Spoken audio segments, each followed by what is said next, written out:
Hello there. What's going on, everybody? We have got some major news, and boy, has this been a week for big news.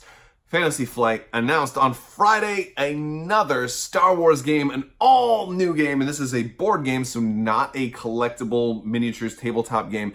This is a board game in the style of something like Star Wars Rebellion, but it's all new, and it's multiplayer, and it's very excited. It's called Outer Rim. It's going to play 1 to 4 players, which means you can have 3 people playing, 4 people playing, 1 person playing. It's going to have a solo mode. A lot of cool stuff in this game. We're going to talk about all of it.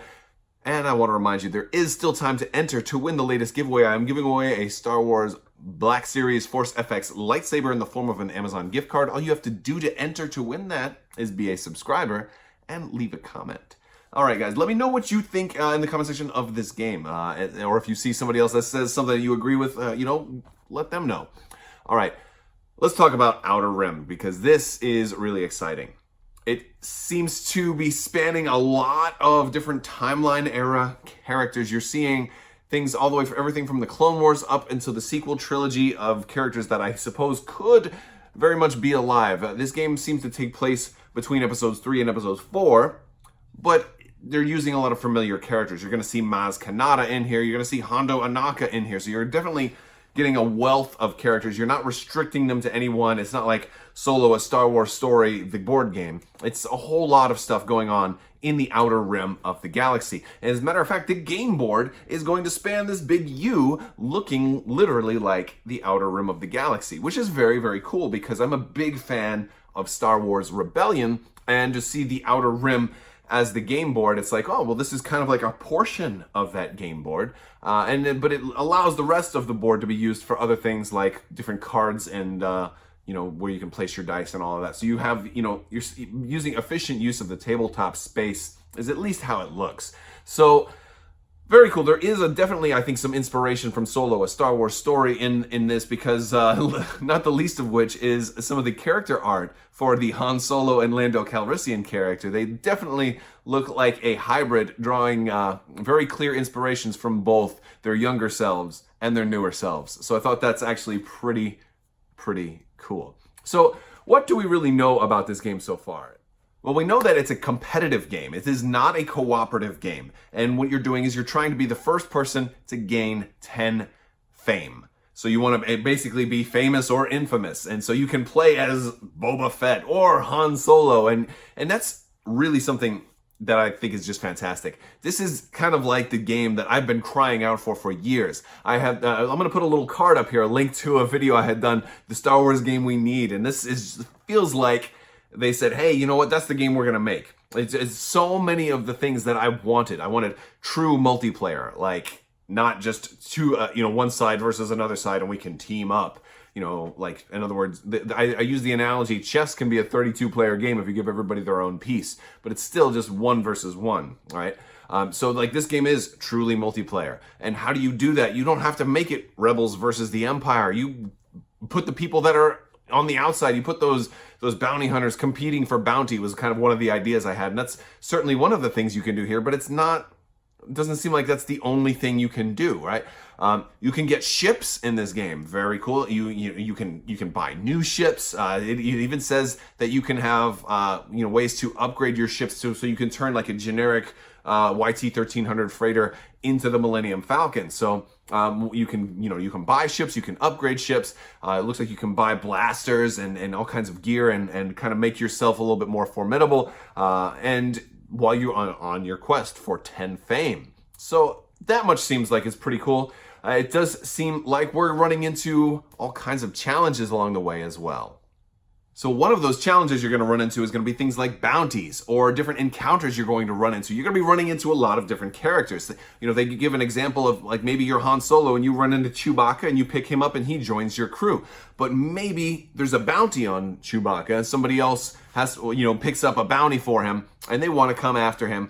And then you're stuck trying to defend Chewbacca. So it seems like there's going to be a degree of PvP in this game as well. But they also give you an example of or you might just work out a deal with that other player. So it's like, so could I actually play as Han Solo and just hand over Chewbacca to Boba Fett? You know, could I do something like that in this game? It seems like that may actually be, you know, and that's what I love about these games. That's what I love about a game like Star Wars Rebellion too, because you can have all kinds of, you know, things that sound like they could have happened in canon but are not canon, and you can make them canon to your own storyline. So I like those different types of adventures that we can have. I like that there's a lot of different characters that you can choose from too. And pretty cool thing is they also have Dr. Aphra in here, so that's a big deal. They've just got like characters from all over the place that you can choose as your own character. Different characters are going to have different stats. They're going to have different keywords on them that they're going to be used for probably, for passing challenges. So that's kind of cool. Another thing that's pretty interesting about this game is the dice are the same type of dice you use in Star Wars X-Wing.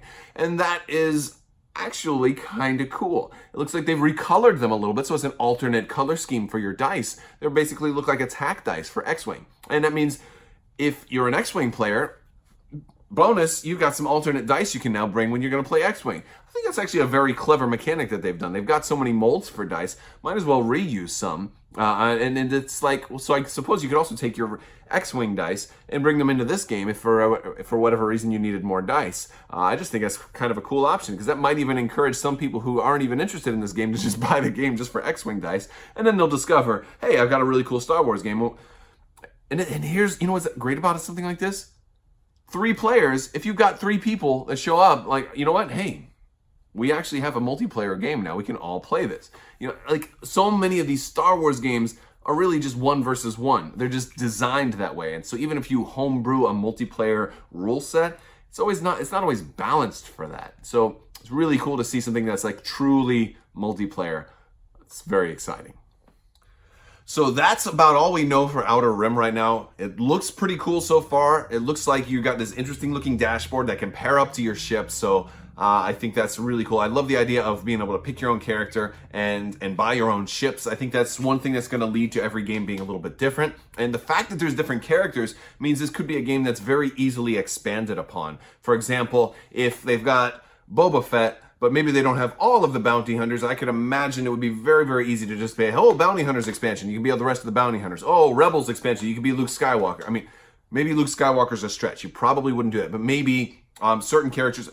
With The Mandalorian coming out, maybe there's going to be some more fringe outer type of characters, some guys who are walking that line between good and evil. Perfect opportunity, to just take more properties, bring them into a game like this. Very, very cool. I have lately been playing more board games lately, and I'm just really thrilled with the idea of more Star Wars board games, because that hits me on every level. It gets more people to the tabletop. It gets us playing Star Wars stuff, and it gets us talking and plotting strategies and just having a great time. And board games for me are a lot less competitive than a lot of these other war games, so it just sounds like it's going to be so much fun, because it's something you can just relax and play for fun and have a great time.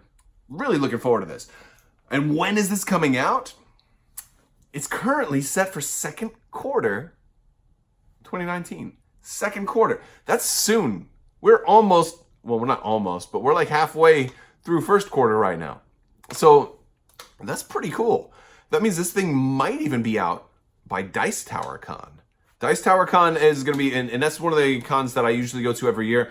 I will be there this year in Orlando, Florida. So if you are going to be in Dice Tower Con, it's going to be July 4th weekend here in Orlando, Florida. Get your tickets now if you're going to be in the area around that time. It's 5 days of gaming, all kinds of board games and tabletop games. Not a whole lot of war gaming, but there is usually some. I usually try to do some X-Wing or Armada at least once during Dice Tower Con. And so I will be there, and I will be actually just playing games this time. I don't think I'm working the con at all this year. So I'll just be there playing fun, and I would love to have this in time for Dice Tower Con. That would be so cool. So FFG, if you're watching, push it. Try to get this out by July 4th, by July 1st if you can. Let's get it out like that first week of July so we can play this at Dice Tower Con.